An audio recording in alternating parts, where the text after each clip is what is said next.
Hi guys, இன்னைக்கு வந்து சப்ஜா சீட்லேருந்து எப்படி செடி வராது அப்படின்னு சொல்லி சொல்லிட்டாங்க. நாட்டு மருந்து கடையில் கிடைச்சி வாங்கிக்கொண்டு உனே கிள்ளி கதறி குத்தறி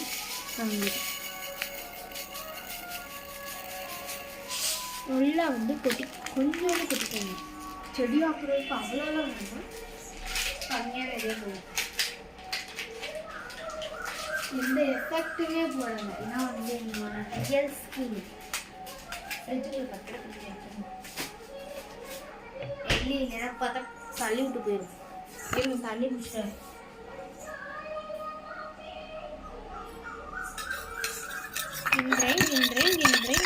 கிண்டிக்கிட்டே இருக்கேன்.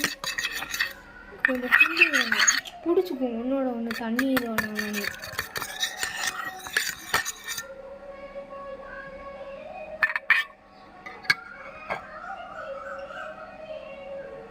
கொஞ்சம் கொஞ்சமாக மாறுது.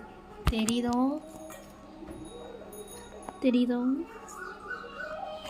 பேக் கேமரா என்னால் ஆன் பண்ண முடியாது. அம்மா டைம்ஸில் வேணால் பார்த்தீங்களா? பிரீத்தா மூவக்கா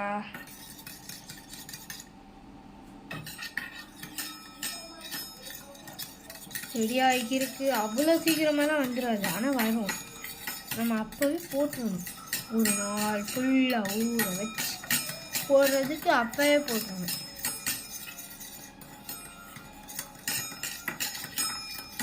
கடையிலலாம் இப்படி தான் போகும். ஆனால் கடையில் எப்போயுமே ஊற வச்சுருவாங்க. உங்களுக்கு பாருங்க, before and after you see.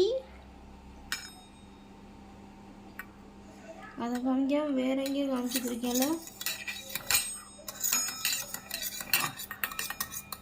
சரி, கையில் ஃபோனை பிடிக்க இருக்கு. இதுக்கு இந்த யோரு எனக்கு கேமரா மேலே ஆள் இல்லை. ஃபஸ்ட்டு ஒருத்தன் நடித்தானா ஆடினானா அவன் தான் எனக்கு கேமராமேன். அவன் ஊருக்கு போயிட்டேன். அவன் ஊரில் இருக்கானா, வந்தேன் அன்னைக்கு. அதனால எடுத்தேன். பிறந்த நாளுக்கு முதல் நாள் ஸ்டார்ட் பண்ணேன், 18ஆம் தேதி ஆகஸ்ட் 19 என் பிறந்த நாள். சரி இருங்க, செடி வந்து இங்கே தான் வச்சுருக்கேன், அதனால் அது அங்கே இருக்கட்டும்.